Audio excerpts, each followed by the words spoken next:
Welcome in to bye week Kickin' It. I'm Jeff Woody. I'm officially the host. I'm the most important person in this room, definitely by a long shot.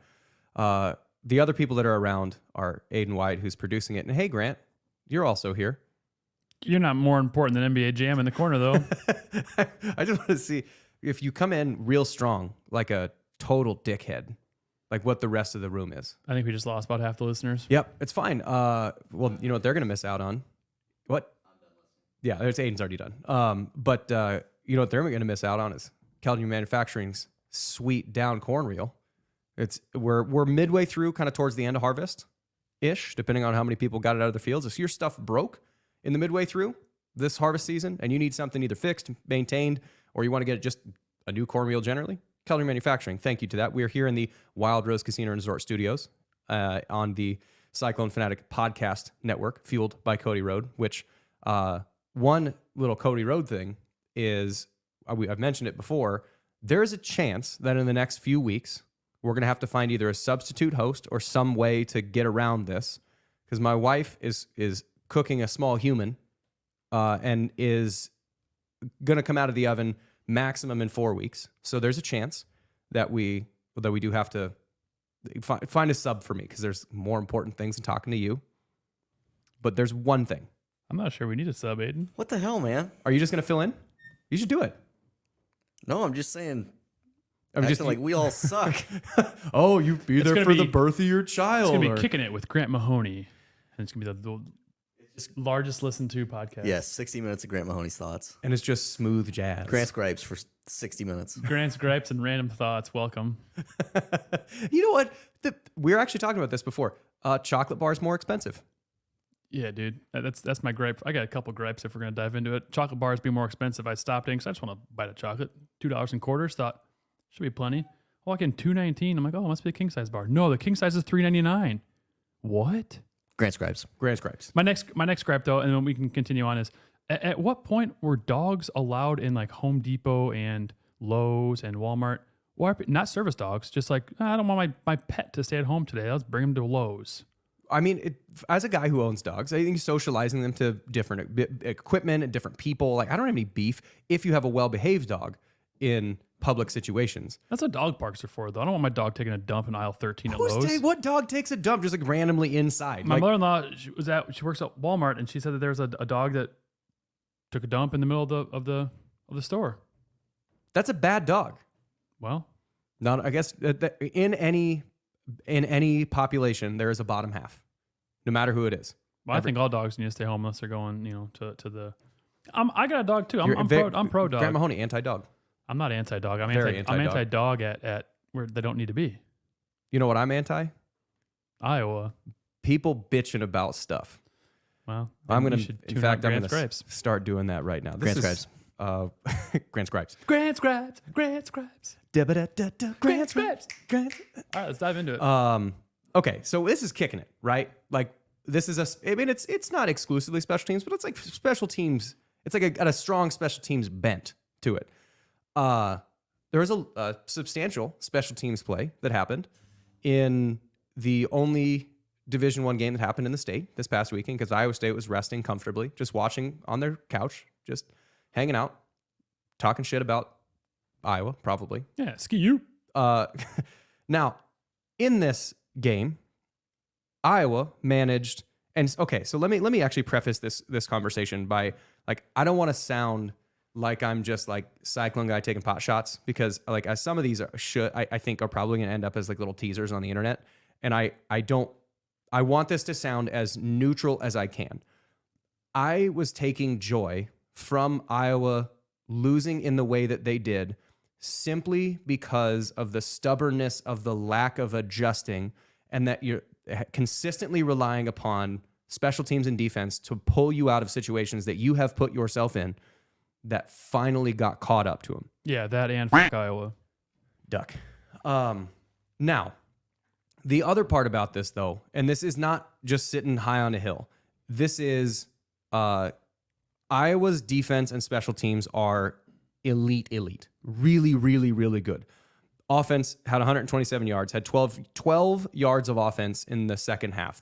They had in one of their drives. Nope, or the whole game. At one point, in one play, nope, 12 yards. At one point, they had -8 yards of total offense in the second half of that game, going into the middle of the fourth quarter, and then had about 20 yards of offense, and then punted, and that got them to their total of actually it got them higher than their total because following the special teams play, they took a sack, which brought them down to 12 yards of total offense in the second half. That sounds like absolutely exhilarating football to watch. It's so hard to watch. And so as a person, so for those that are fans, which thanks for those that if at 10:30 on Saturdays, I'll do a show on Channel 5, Style Game Day, previewing and recapping the previous week and previewing the next week.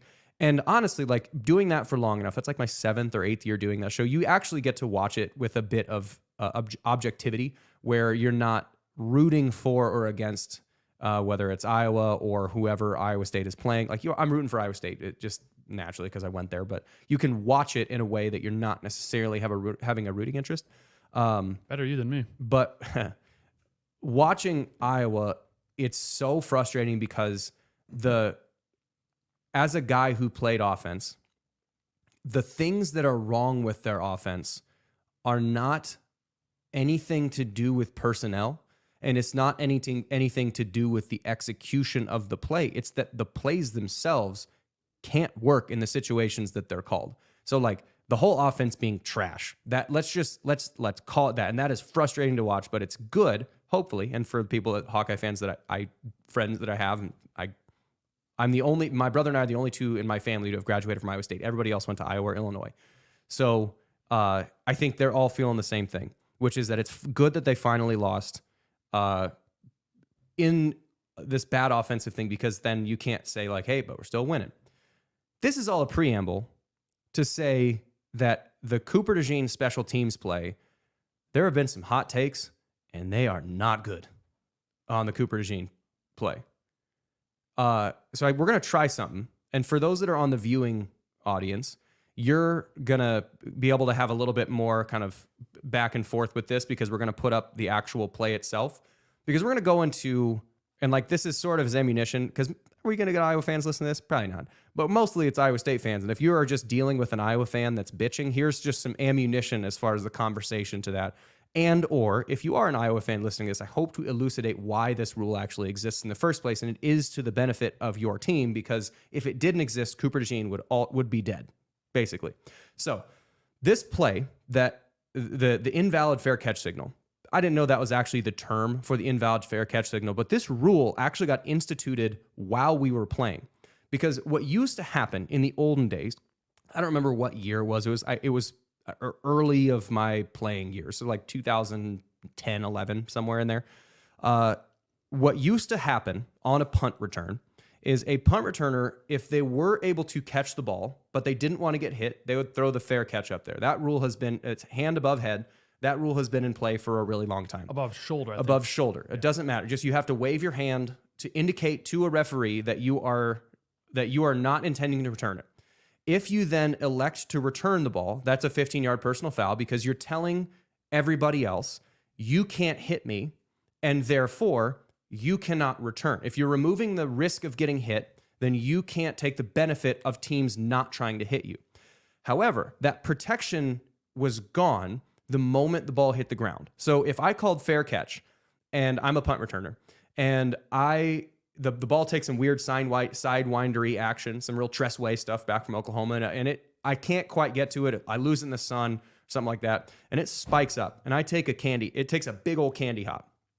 If I'm on the coverage team and I see the ball hit the ground, if the returner goes to catch the ball on that candy hop prior to this rule being instituted, it's sort of like someone going for a fumble, which is to say, I can fuck you up. Light his ass up. There is no reason, if someone's en route to the ball, like you can't just take a shot at somebody for nowhere. You can't just take a shot on somebody out of nowhere. But if they're in a motion to catch the ball, their protection from that fair catch signal is gone the moment the ball hits the ground. This was in the olden days, and we were coached, if that ball hits the ground and the returner's going to get it, you are trying to time it up where it is. As soon as they touch the ball, you're trying to break their ribs. Like that is as hard as you can hit them because they are no longer protected. So the returner then in this situation, how many times have you been mad at a returner? I mean, a lot of people have directed this angst towards Jalen Knoll, some justifiably, some not, about not catching or not getting in the way of the ball and letting it roll for another 25, 30 yards. So if you're a returner, you're stuck between a rock and a hard place here, because if it takes this big candy hop, you're not going to put yourself in front of it because you could die, because I don't have any means to then slow down. Because if I'm a coverage guy and whatever, spread punt was around at this time too, which means you're going to have a lot more cover guys down there at a time. The condensed, kick slide punt that has been out of the game. So do you want to get in front of the ball as on this big candy hop, or are you going to try and let it roll for another 20, 30 yards? So what guys would try and do is they try and like catch it with their back towards the coverage team and sort of like catch it and duck down and try and just like avoid that big shot. So in response to that situation, the NCAA put in the fact that if you call a poison or a Peter rule, or just you are giving some indication that get away from the ball, get away from the ball, get away from the ball. The signal that gives to the coverage team is that you cannot touch me anymore, because that allowed protection. If there is a big hop, or if you intend to field the ball after having given that poison thing, the ball is dead on the spot and it protects the returner. So it takes away the difficulty of that decision of, should I get in front of the ball or should I let it roll for forever? So you can get in front of the ball and stop the rollout, but you can also be protected. Well, now, usually too, when someone gives like a Peter, they're not fielding the ball. They're correct. They're saying, and they're running the opposite direction of where Correct. the ball's rolling. And there's a little nuance to this too, because a good punt returner, if you call Peter, you want to hang around near the ball, because if that ball hits the coverage team, the return team has the option of taking the ball on any punt return. If a coverage team touches it, that is one option where you can take the ball back at. And so if I punt it, or if you punt it and I'm returning it and I wait and then one of your coverage guys touches it, I can pick it up and I could return it for a touchdown and we take it at that spot. But if I pick it up and then I get hammered and I lose the ball and you return it for a touchdown, I say, actually, we wanted it at the spot where you guys first touched it. So it's fair game. So you as a returner, it's not weird for a returner when they call poison or Peter, it's not weird for a returner to hang around near the ball, because you can sort of get this kind of free return if someone touches it. If you're the first one to touch it on that invalid fair catch signal, then that ball is dead where it stops. The whole rule exists so that the coverage team does not kill the returner. So now, Aiden, do you want to pull this play up? And so was this play officiated correctly? It was not. This play was not officiated correctly, in my opinion. It was, in this particular play, ruled, it was the right ruling. So we're playing it on there and freeze right now. So one of the things you're going to see, so for those that are actually watching it on YouTube, you're going to see right now that Cooper DeJean called what they ruled as that poison. He pointed up in the air. We've all seen the video of him kind of pointing with his right hand and waving his left hand sideways. If he is indicating that that ball is Peter, what he's telling his return team to do is get away from the ball. Because likewise, for those that are somewhat versed in special teams, if on the return team, if as a returner, I'm a blocker on the return team, if I touch it and the punt team recovers it, then it's just like a fumble. So when he calls poison, Peter, he's telling everybody to get away from it, and then he's hanging around trying to wait for that ball to bounce up to stop it from rolling.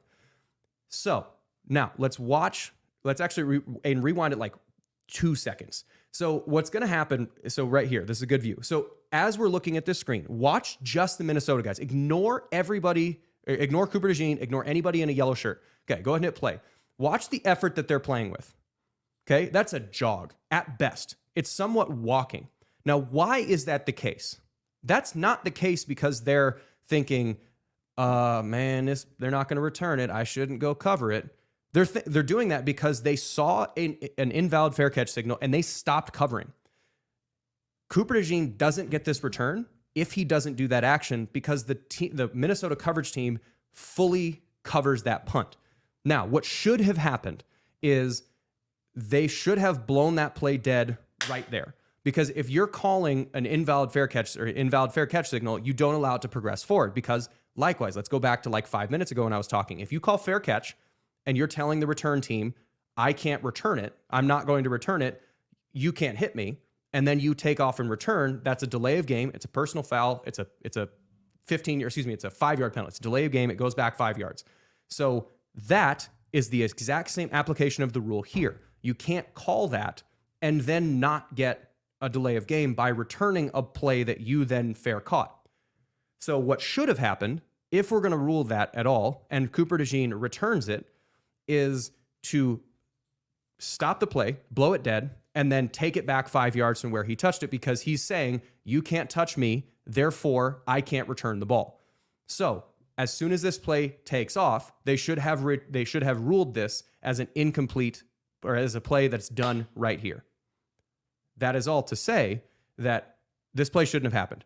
The fact that it did happen, Cooper DeJean is the best player in the field. I've said it, I don't even know how many times. That is one of the most impressive punt returns that I've ever seen in the situation that it was done. And he just had the other most impressive punt return like 3 weeks ago. The guy's a freak. But that play probably doesn't happen without that fair catch signal, because Minnesota fully covers it. They're getting told by that fair catch signal, ball up in the air, yelling Peter, waving his hand sideways. That whole thing doesn't happen without him calling that. So because it hits the ground, does that negate any kind of signals? No. So that's actually the reason why that fair catch signal exists. So if that ball hits the ground and I've signaled fair catch above my head, then that valid fair catch signal, whatever the proper fair catch signal, that no longer applies because the ball hit the ground. Because the ball hit the ground. You're only protected with a fair catch if the ball hits the ground. You then have to do the invalid or the ball's bouncing, get away, poison. That protects you once the ball's hit the ground. Where the rest of this, everyone bitching about like, oh, here's 5 other plays where it happened and they didn't call in anything, is because the returner didn't intend to touch the ball. If it is a personal foul, if you hit a guy who has signaled that, it is a 15-yard penalty right from the spot. It's just like if you just level a guy who called fair catch. One other thing, this is like a not for nothing. If you watch it from the wide angle, there is one thing I remember, like Hassel said that you can't call that in that moment and swallow the whistle. They actually did. Like the referees actually swallowed the whistle. If you watch the wide shot, the actual TV copy, and that clip's somewhere out there, we don't want to use it for media usage rights because it's got an ESPN or an NBC stamp on it or whatever. You can't jump over the shield on a punt block. It's a personal foul, and it's at the risk of the player who's jumping over the shield. Number 7, I think he's the second or third guy in from the bottom of the screen. Textbook, ass over elbows, jumps over the shield.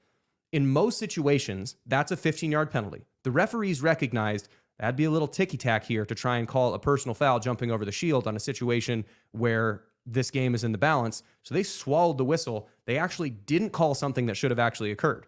So don't tell that to Iowa fans, Jeff. Was the play appropriately ruled? No. And then another thing, this is just while we're talking officiating, while we're talking special teams.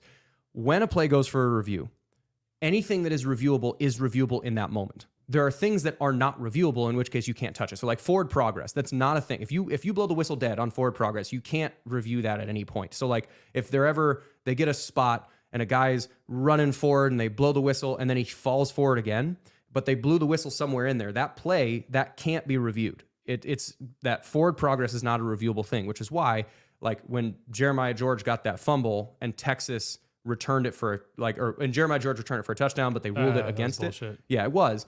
But they ruled forward progress and thus not overturnable. That's the reason. Didn't hear the whistle.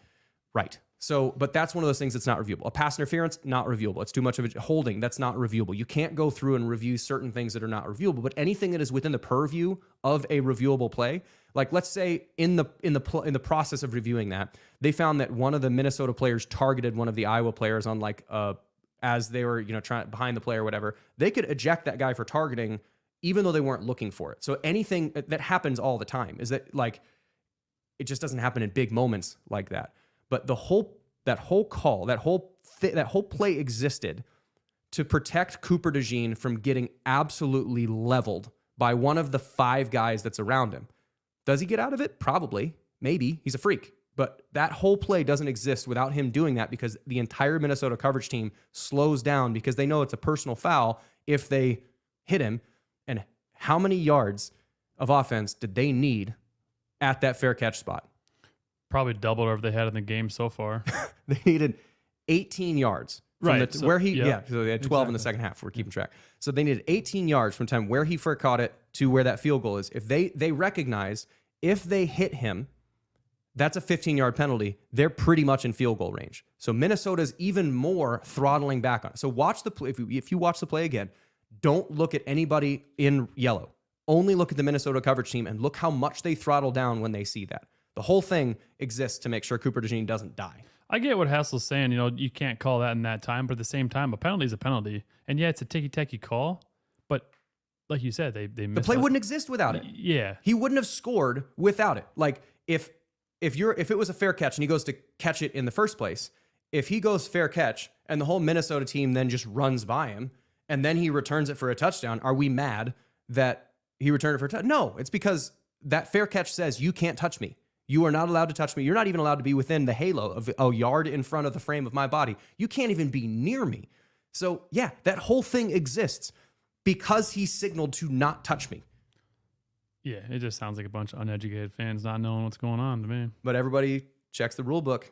It's like the an annoying thing is when you see whether it's a run lane or a pass or something like that, and someone's like Mr. Screenshot guy, where they're like, why didn't he throw it to the tight end here? Okay, probably because his progression based on the defense was to look left to right. He didn't quite get back there by the time he got hit. Like the mechanics of the play prevent that from happening. But like everybody on the internet is an expert on everything, even when they don't know what it's about. We've spent way too much time on Iowa, but the special teams aspect of it is insightful, and that was good. Oh man, it is.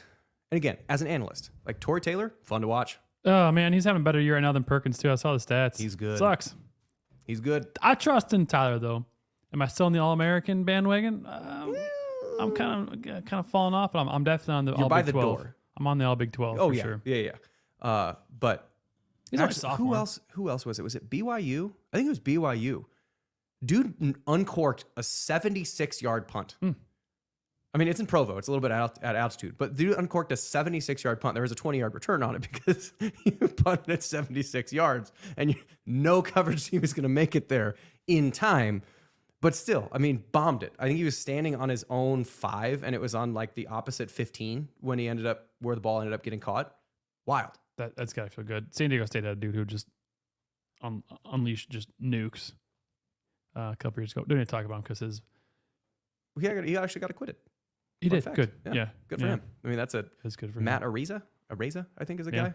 And we really delved into a weird side topic. But the moral of the story is the rule wasn't applied correctly, but it wasn't wrong in the way that Iowa fans think it was wrong. It's wrong in the fact they let the play go at all and didn't call a penalty for Cooper DeJean advancing the ball. Like it either is invalid fair catch signal plus a delay of game, or it's not an invalid fair catch signal. One of those two things, because you can't advance it once you say, you can't touch me. Like one of those two things should have happened. It was incorrectly officiated, but still, spot them 5 yards, they still ain't going to get it. Well, and still too, it's easy to pick out one play to be like, that's the reason why we lost.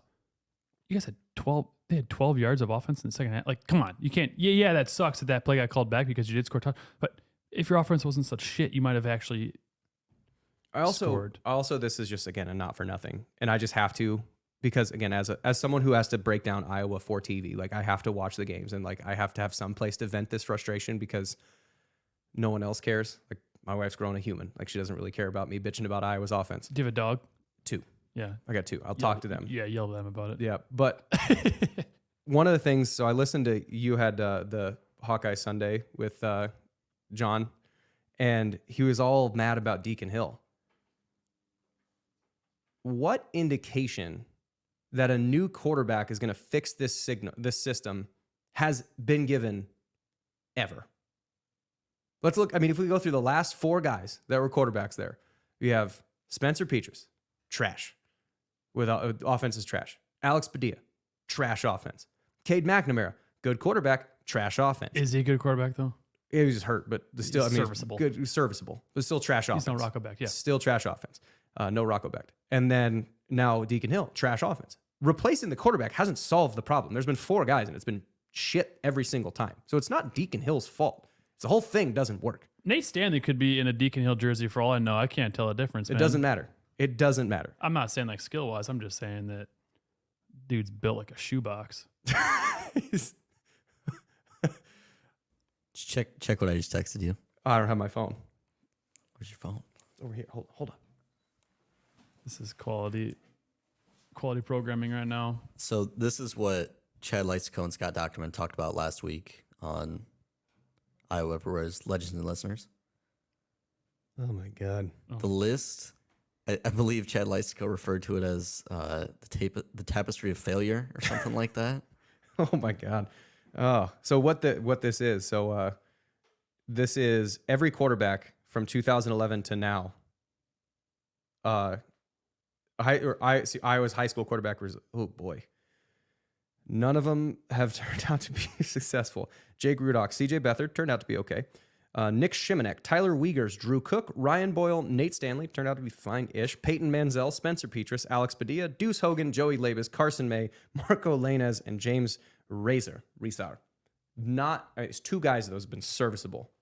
This whole thing is trash. We spent this entire first half of this episode with me venting about Iowa because it's so bad. And the thing is, their defense, like, I feel bad that Iowa State lost to them because their offense is so bad. But at that point, they still had their three of their top four weapons. They still had Jaycee Patterson, they still had Luke Lachey, they still had Eric All. But at this point, they've about killed all of them. Like, they're hurt because they keep throwing. The one with Eric All tore his ACL across the middle. It's like triple coverage, and he tried to laser beam one in, and a guy hit him in the knee. Like, the whole thing.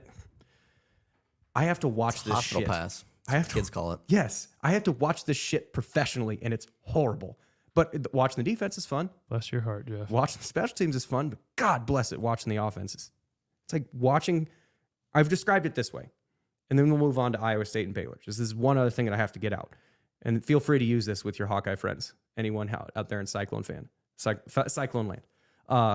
It's like watching a toddler with the marker cap on try and color, and then they get increasingly more mad that it's not coloring the way they want it to color, and then they're getting defensive when you try and help them with any solution to why their marker won't color. But the solution is so simple that you just take the marker cap off and you can start coloring. The solutions to Iowa's offense are not hard.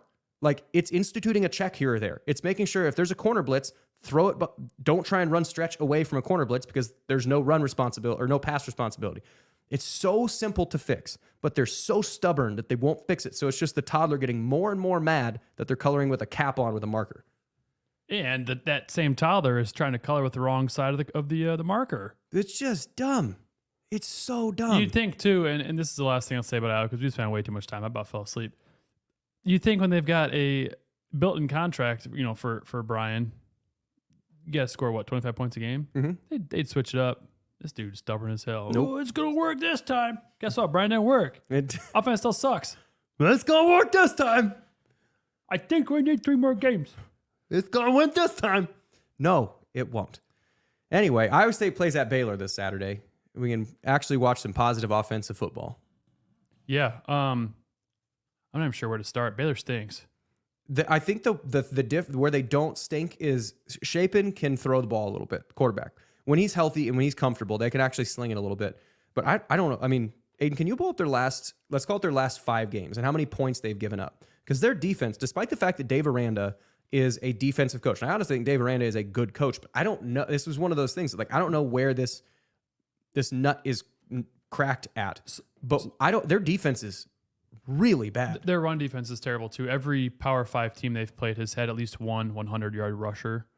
They just played Cincy last week and they ran for 288 yards. They had 2 100-yard rushers. Cincinnati did? Cincinnati, the team that had 214 yards total offense against Iowa State? Only 56 of their 288 was from their quarterback. But let me just go through the 5 P5 teams they've played. So, okay, you want to scroll back up just one time? So last games that so far that Baylor has played against Texas, they gave up 38 points. Their running back ran for 175 yards. Against UCF, they gave up 35 points. Yep, and they ran for a total of 235 yards. Against Texas Tech, they gave up 39 points. Their running back had 170 yards, Against Cincinnati, they gave up 29 points. and their 2 running backs combined for 232 rushing yards. I don't know why this Baylor team is so bad defensively, but they are. Well, I was listening to a Baylor podcast too, and I tried getting people from Baylor on, and they didn't respond. It's okay. They are not a very disciplined team. So I feel like Aranda and Campbell they have a similar mindset in the way they kind of approach the game. And was it last year or the year before? We had one year where Iowa State was playing very uncharacteristically. They weren't playing like Iowa State Last year. Yeah, a lot of false starts. Last year. Holding. Yeah, so that's what I've heard that Baylor is this year, that they can't get out of their own way. They keep false starting. They just have penalty after penalty. Is the Doyle kid still a linebacker there? No, he's gone. He's not there anymore. So I also would imagine they had a pretty senior laden roster last year, and Siaka Ika was their kind of heart and soul of their defense last year, and he was a nose tackle who was like 6'6", like 350, like I think close to 400. He's huge. like Polynesian strength too. Yeah, he was which is huge. Just it's like Matt Taufo. Do you remember? Did you ever watch Inside Drill? Like when were you guys practicing? We were probably playing golf in the indoor, so no, You sons of bitches. We'd run Inside Drill. So Matt Taufo, one of the funniest dudes that we had on the team in 5 years that I was there. He's like 5'9", 5'10", also built like a shoebox. also built like, and the dude, I don't know how much he squatted, but it's a zillion pounds. And he was 5'10", and it was like that Polynesian strength. And we'd run Inside Drill. And Inside Drill, there's no pretending that you're going to throw. So the defense doesn't have to pretend like they have to defend the pass. So everyone just plays straight downhill. It is just mashed potatoes everywhere. So many fights happen from Inside Drill. And I, at fullback, would have to try and block Matt Taufo when he didn't have to read anything. And his entire job on power or ISO, where there's a fullback leading down the hill, is just blow up the fullback. So there's Matt at 5'10", running full speed, like squatting 600 pounds, helmet to sternum. And me trying to get underneath him leverage-wise, I don't know how it would be possible to actually do that. Like physically, I don't know how to block Matt Taufo in those moments. So shout out to Matt. I mean, maybe better as a blocker because it's like trying to block a minivan. If the minivan is going at like George Niang? no, different, a little more skilled. George is a little more skilled as a little more fleet of foot. Okay. But yeah, it's like trying to block a minivan. If it was going like 20. Yeah, like 18 miles an hour. Like just that's how fast, and you have to try and somehow get underneath that and stop it. You just lay down. You're just a speed bump. Back to Baylor though. So their run defense stinks and their running game stinks. So which is surprising because Richard Reese was a true freshman last year. He had a really good game against Iowa State last year. Mm-hmm. But their running game stinks. So they, like you said, Shapen slings it around, but I think they had 45 pass attempts last week. Yeah, 40 something, 42. I don't know. Yeah. So they sling it around, but he's only throwing for 6 touchdowns in 7 games. So if he gets 1 touchdown on us in the air, that's all they're scoring. So they're going to score 1 touchdown in the air. We'll say they probably won't score on the ground at all. Their kicker is a stud though. Hey, we'll talk about that in a second. But they're Baylor's best receiver, just kind of diving into some of their stats, is Monterey Baldwin. He's a 5'9", 170 junior. Pure speed. Little scat guy. Yeah. Pure speed. So he had a nice little game. He's had some nice games for him this year. Against Cincinnati, there's big, like a tree playing wide receiver, like Different 6'4", guy. 6'5". Yeah, he was like, oh yeah, I can't remember his name. Anyway, but Monterey Baldwin's probably their top. To be honest, I'm not worried at Baylor in the slightest. If Iowa State doesn't beat them by 2 scores, I'll be disappointed. the only fear I have in that bold prediction is coming out of a bye week, you get out of the rhythm that had established this team in being successful in the first place. And it is a young team, so this is going to be like, it's the first time they're going to have to pull themselves back up after a bye week because it's not harder, it's just weird, it's different. So you have to go to a place you haven't won in 6 years. You're coming off a bye week. Is there going to be a slow start? Because that's one thing so Iowa State's defense has always had like first 2 or 3 drives they're playing vanilla. They're going to give up some yards and see what you're doing and then try and shut that down. I would imagine Baylor's going to come out to a hotter start-ish. Can you weather that initial hot start and then from that point forward put the vice grip on and run away with the game both physically and metaphorically? Waco's not I never played in the new stadium. I don't think you did either. Their old stadium was just Oh my God, just a dumpster. horrible. It was in a horrible location Yeah, too. well, it really was. In the middle of nowhere. Do you remember the? So fun fact about Waco. So my parents went down there the year that we got obliterated. Well, I was not on that team, but I was at that game. boy, when we did get smoked, then my parents traveled down because that was my senior year, and they were just trying to make it to every game they could. They rented a hotel in Waco, and my mom and I don't remember, I think it was my dad. They threw their bags up on the dresser or whatever, and they get in bed, and the bed is sort of, how there's like a in any hotel, there's like a tighter corner between the bed and the wall, and there's like just enough space for a nightstand. And so I think it was my dad, and they put their things up, they check in, and they go to sit down, and dad kind of like drapes his legs over the side of the bed between that and the window and goes to stand up, and his foot steps in something wet. Oh.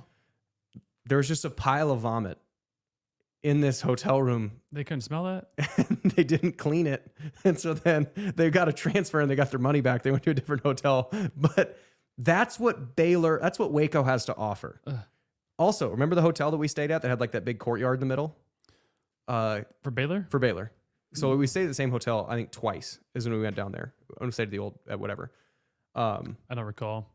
The one at that hotel, the doors didn't lock. So like if you just had a key, it would just open any room. I do remember this. Because I remember EJ Bibbs was having fun with that. Just it wasn't like really bad, but like I remember EJ Bibbs was like open a door and then like, hey, what's up? Like knock on the door as he opened it. How did you get in here? And then just do that to the next person, do that to the next person. That hotel has since been demolished.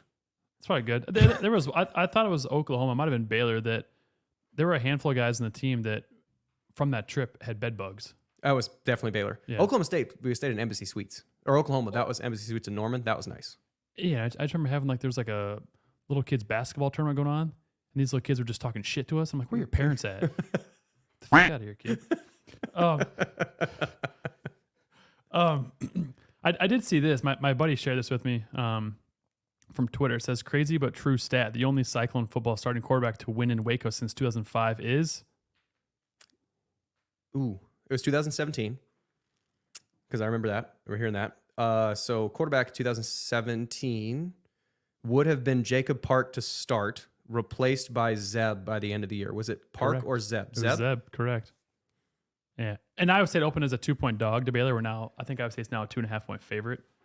I was just, at this point, Iowa State's been more consistent over the last month than Baylor has this entire season. Yeah. It is possible. I'm not ruling out the fact that Baylor could come out and actually have a pretty decent game. Cincinnati, Iowa State, you can't do like the transitive property because no, the transitive property never works. It's all about matchups. But in the most recent things, like Iowa State's defense shut down Cincinnati. Baylor's defense gave up almost 300 yards rushing against Cincinnati in back-to-back weeks. That doesn't mean that the results are going to be like, oh, Iowa State won by this many points and Baylor won by this many points and whatever. But it would indicate that there is some susceptibility to certain things that Baylor would have. I think it's at home. It's their homecoming. It is their homecoming. Like they're desperate at this point. I wouldn't be surprised if they came out and had a good game, but I still expect Iowa State to win. I wouldn't say I'm as confident as you are, just because I just am confident that stuff happens. But if Iowa State plays the way that they have been playing for the last month, they will come out with a win. Yeah, 31-13 is going to be the final. Jesus. Confidence. Yeah, their kicker is really good, though. Isaiah Hankins is his name. Last game, he had 2 43-yarders, a 46-yarder, and a 54-yarder. Damn. 4 for 4. They won by 2. I don't know if he was special teams player of the week. He should have been if he wasn't. Plus, there's some teams on a bye. But he should have been. He's 11. This is kind of a telling stat. He's 11 of 11 on extra points through 7 games. Only 11 extra points? That's terrible, yes. But he's 15 of 18 on the year. So he's had more field goal attempts than extra points. Mm-hmm. That ain't great. No. So kicker's good, though. I mean, he's long 54. He's got a boot on him. He's a sophomore. They have a true freshman punter. So when I hear that, I Darian think Porter, baby. I think Darian Porter. I think bring the heat. He's averaging 44.5 yards per punt on 22 punts with a long of 53. Only 3 inside the 20. So I'm not sure if that means they're just thinking about how good their offense is. I'm guessing that probably means they're backed up so much he hasn't had the opportunity to put them inside the 20. Or he's a young guy and he's still in crank it mode. Right. Because when you're a young kicker, I would imagine, or especially a young punter, it is just bomb it. But I think he's only had 1 or 2 touchbacks. So they're just not getting a lot of opportunities. Yeah. So he's only at 3 inside the 20, but teams are getting about 10 yards of return on him. So what that tells me without watching Baylor is that this guy, low and drill it. Yeah, I'm guessing he probably just low piss rockets that are being returned. That are 50 yards. Yeah. So I expect, special teams is going to be huge for us. I think if we can hold their kicker to, whatever, he's going to get 2 because they're going to get 13, or he's going to miss his first PAT of the year. I think if Iowa State can hold them to that and mix up some stuff on punt returns, bring some heat sometimes and set up the return on others, I think we'll see. Special teams has a chance to be a difference maker. Special teams has, and I think punt return for Iowa State more specifically has the biggest difference, which I anticipate Iowa State kind of shutting down their offense a decent amount. I'm guessing we'll probably see at least 4 punts from them. So if we can, I'm making a lot of predictions on this one. If Iowa State can force them into a few punts, I think we'll see some good returns, so especially with how well Noel's been returning the last few games. And Darren Porter, dog. Yeah, he's back. So we don't have a guest this week just because we just don't have a guest. Didn't get enough responses. So instead of doing the Goldfinch Athletics interview, we're going to do the Goldfinch Athletics questions Q&A from the internet. So for those that are interested in Goldfinch Athletics products, we teased a while back. One thing I did want to say, we teased a while back that we're going to be partnering with Des Moines Public Schools to provide speed, agility, and strength programming for junior high and youth athletes. We just had to nail down a time and location. Well, we have that time and location now. It's going to be starting in January. It'll be once the kids actually get back to school in January. It'll be at Central Campus on Wednesday and Thursday nights. Look for that information to come out from the Des Moines Public Schools people. We're going to be nailing that down more. So if you have an elementary or junior higher in the Des Moines Public School District, it is free to you. We are getting a substantial discount because we really want to provide this service, but we're still able to pay our coaches to come down there because it's a nonprofit wing that's making sure that we're able to do this sustainably. It is worth everybody's time to actually be in there and for us to be there. So check Goldfinch Speed is going to be the programming, or Goldfinch Sports Performance. That is going to be coming from DMPS starting in January. Also, fitness.tier.com to get sweet swag like this. So those are the 2 things that is going to the Goldfinch gear. So, or to get Cyclone Fanatic, get sweet gear like this. And when it gets wet, you have a message that comes through. I'm not going to do it, but this is a medium and it fits a little tighter than it should. It's because you're so damn swole. Oh, there it is. Guns. The camera. It's pure guns. All right, Aiden, what do we got for questions? Good questions. Get 'em rolling. All right. We're going to start with Logan Stutzman asked, favorite game of each of your college careers and why? I'll let you start. I think I know what you're going to go with, but I'll let you start. I mean, it's got to be the Oklahoma State game. I mean, Why? That's pretty easy. Why? I don't know. Why would you say? But I will say there is a runner-up to that, which is sort of like low-key, which is in that same year it was the year before. It's 2010. We were playing Kansas, and Kansas was still good at the time. I think it was either with Mangino or in the year just post, and they were still good. And we were up by 3 or 4, and we got the ball with 4 minutes left. And we ran like perfectly executed 4-minute grind tempo, where you just get the ball back and then you're not turning it back. You're not giving it back. And so we ran that. I was in for the entire drive. And it was like as a redshirt freshman or redshirt sophomore, 2010, 2011, I don't remember exactly which one. But anyway, I got to be in, and that was one of the first moments that it was like I was a focal point of the strategy of the offense. And coming as a walk-on kid to be able to be like, hey, Woody, get in there. We need you to ice this game. And we did that, and we took a knee at the end. So we got it with like 4:30 left on the clock, and we took a knee to end the game. And it was sort of like an FU, like that, because that tempo, 4 minutes left, is we're running the ball. We're running the ball, and we still ran the ball successfully. And then one little like cherry on top is my favorite high school teacher, Kevin Stalter. He was also a junior high wrestling coach. He was one of the sweetest men on earth. He was at that game, and I still have a photo with him giving me a high five. He was on the field for some reason, and as I'm leaving, I could get me being excited to see him, and someone captured that moment. Well, he passed away like a year later, so I still have that photo from that Kansas game. And Zach Spears was in the background, kind of like doing like kind of playing around to say like, hey, we ice the game. And so Stalter's there, Spears is there, and I'm in that photo in that game. So that's like a runner-up game. Hard to top Okie State, but that's the runner-up game. Can I elaborate on that and say what was your least favorite game? Baylor. Okay. at Baylor. Fair. We lost by 700 points. Fair. That was my 23rd birthday. It was October 19th, 2013. That was my 23rd birthday.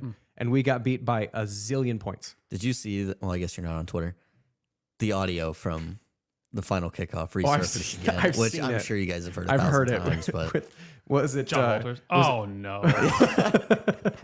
it's Walters and Heft at their best. Because at that point, they've just been, what do you talk about when your team's down by 50 and then 60, like in a game for the whole half? What do you Ohio say? State's going to avoid the biggest loss in school history. Well, don't talk Still so got fast. the kickoff. Yeah. Ugh.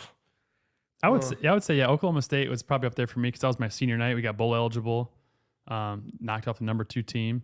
There's a few different fun games. That same year, we beat Iowa in overtime. Yeah, the triple overtime game in Iowa. Yeah. Nebraska the year before.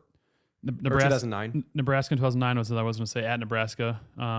We played Iowa my senior year, so the same year we beat Oklahoma State. I think I had a 54-yarder versus them, which was a good one because I had just bad games against Iowa in my career, so it was kind of a nice redemption. And then, at Nebraska 2009 when we beat them 9-7, that was a fun game too, just because it was just like so stupid. 8 turnovers. It's like, what is going on? And then So stupid. and Dominican Sue, obviously we had Lamach was out, Arnaud was out, Alexander Robinson was out. So it's like our backs are against the wall. We're like, yeah, we got nothing to lose here. We're about to get demolished. And we go out there and beat them. We're like, oh wow, yeah. Jesse Smith and James Smith were dogs in that game. Yeah, they were. You guys seen, I know I'm playing the have you seen game, but there's a video of Nebraska's 8 turnovers with yakety sacks. Yeah. All-timer. Taryn Benton too. Taryn Benton played with a broken leg the whole first half. And he was playing corner at the time, wasn't he? Because that was before he moved back to safety. No, I think he was playing like nickel then. Okay, because it would have been LJ and Kennard Banks. Kennard maybe? Banks, and then the safeties would have been David Sims and James Smith, and then TB would have been nickel. Sandbig mixed in there too. Oh yeah, and Sandbig would have played because he would have been back at one of the safety positions Yeah. whenever they needed Sims or Smith needed a But I break. think Taryn Benton. And that was Freddie G and James Smith or Jesse Smith at linebacker. Yeah, that was a fun game too though. Yeah. Because we hadn't. I would say that we hadn't beaten Nebraska I think in like 38 years or something like that. So it's a good big win for Coach Rhodes' first year too. I was Rex Burkhead that week in scout team. Why? What's Why that was on I- your resume? Because you're white. Why was I Rex Burkhead, everybody? Gritty. Gritty. There it is. Hardworking. Deceptive speed. Deceptively quick. What else we got, Aiden? All right. One question for each of you from Cyberclone. First one, I assume this one is for Grant. Can Jace Gilbert improve enough to be the guy next year, or should Iowa State go portaling? Yes to both of those. I think he has the ability to be the guy. So interesting story about Jace. So Jace was a kicker, punter, quarterback for his high school team. He was kind of a late add to that recruiting cycle. Iowa State was just going to offer him a walk-on position. They eventually offered him a scholarship, and he came on. Jace's true freshman year, I believe, was his first year focusing solely on kicking, which we've talked about before. His stats weren't that bad, especially for a true freshman. I'm not trying to look at moral victories. His stats weren't that bad, but I think had Contreras not been the dog that he is, I think Jace would have played this year and been fine, because it's another year where he's focusing just on kicking. So I think next year I'm assuming he's redshirting this year, his redshirt sophomore year, I think he would be good enough to be the guy and be consistent. However, I will say that it's never a bad idea, especially with this transfer portal market. It's never a bad idea to go hunting for a kicker who, like Blake Grupe. Our guy Blake Grupe was at Arkansas State for 4 years, had a great career there, played at Notre Dame his final year, killed it. I don't think it's ever a bad idea to maybe look for a guy like that who's maybe at a lower tier school who's had good stats but just hasn't had the exposure, to give him a chance. Not really like Contreras, because he just kind of was, a guy from Iowa that didn't really play at Nebraska, but it's working out for us. But I think, Campbell always says competition breeds greatness. So do I think Jace could be good enough next year? Yes. But do I think we should also bring in a guy from the portal? Yes. Question for Jeff. Did the run game get better because Iowa State ditched zone blocking, or simply because they opened up the pass game? They threw the ball, man. That's the reason. And they're still zone blocking. They're doing more gap stuff, but they're still blocking zone.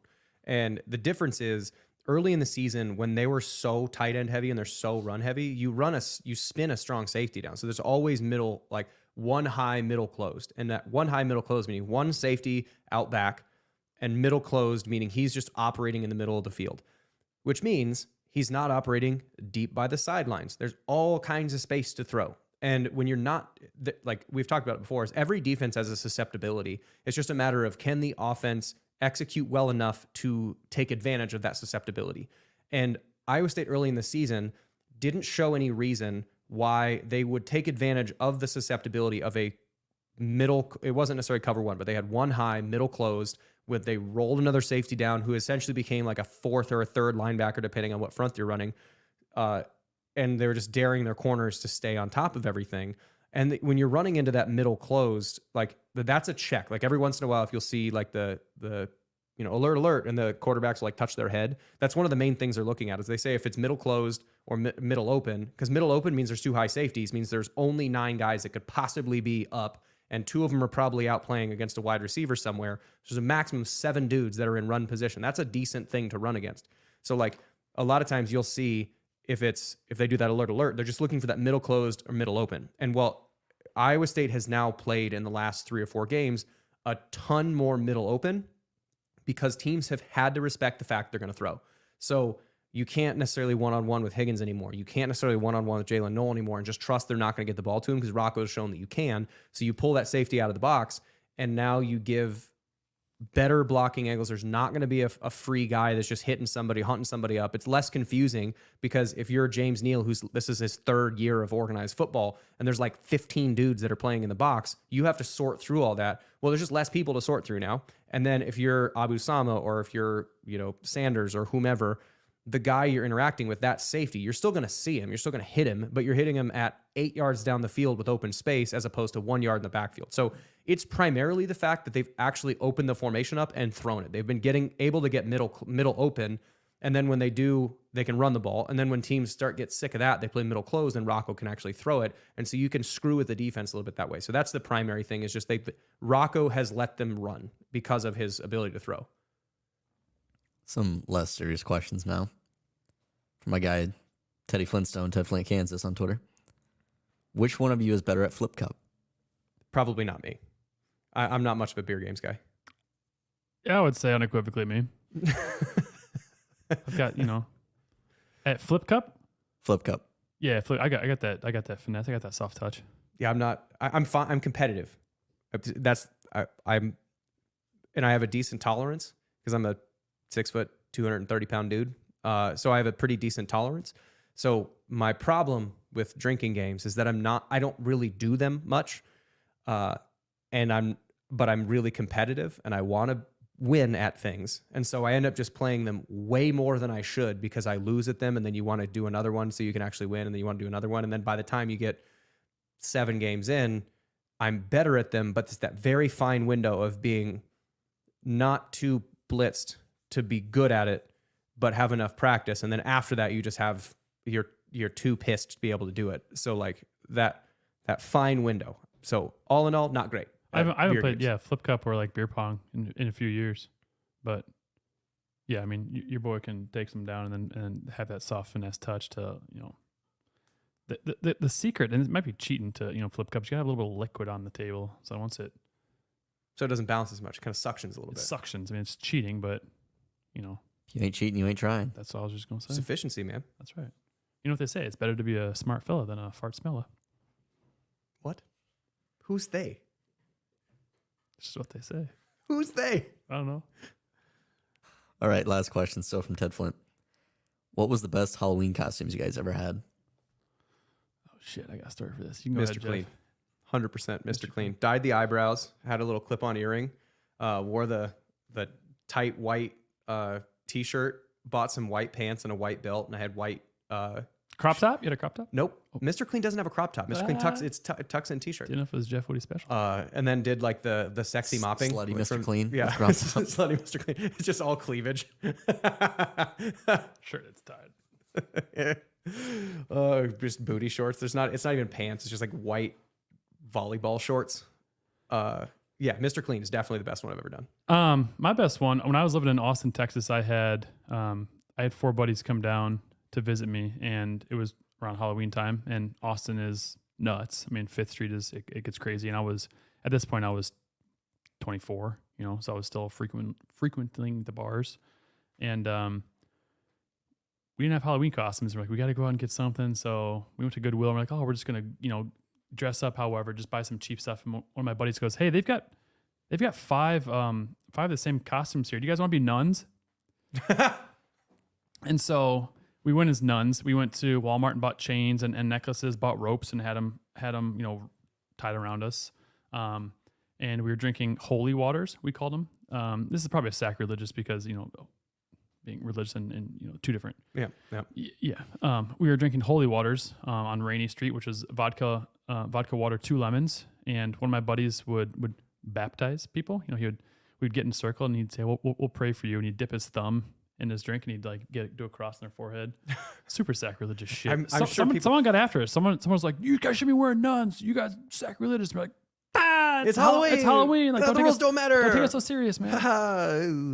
Hopefully you asked if people you were getting the right vibe where you're not just walking up to people and just dunking your thumb in vodka and then wiping it on people's We wouldn't head. do that, but there were multiple people who came up and said, oh, will you pray for me? And then we'd get around them and, I remember there's one, there was one girl that got in the middle and my buddy was like, dear Lord, may this 2 be a 10 and a 10 at 2 or something like that.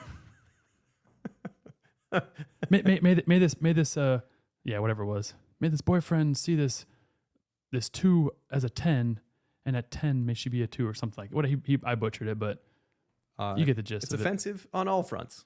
Yeah, it is. I mean, I was 24. I mean, we were just dumbasses getting after it, but it was fun.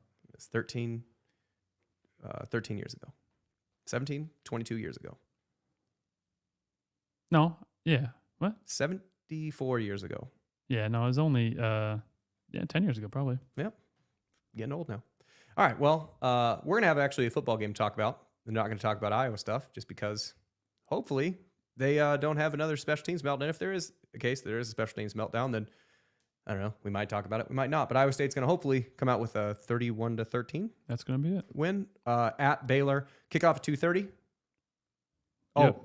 Sorry, I will have to say Eli this. Sanders is going to have his first 100-yard rushing game of his career. Come out to Drake Stadium on Saturday. Kickoff's at noon. The Drake Bulldogs are right now first in the PFL. I call their home games. They have not lost a PFL game, Pioneer Football League. They have not lost a Pioneer Football game in 7 games. They are currently on track. If they win this game on Saturday, they have 2 really important games to close it out. They could be conference champions and head to the playoff. And if you can get games at noon, Iowa State doesn't kick off till 2:30. Come out to Drake Stadium. Tickets are cheap. I believe it's Marist. I got to double check. I got to do my game prep here starting Wednesday. Good It's squad. Marist. Anyway, now we're done. So we'll be back next Monday. Thank you to all of our loyal listeners. And of course, remember, adopt, don't shop.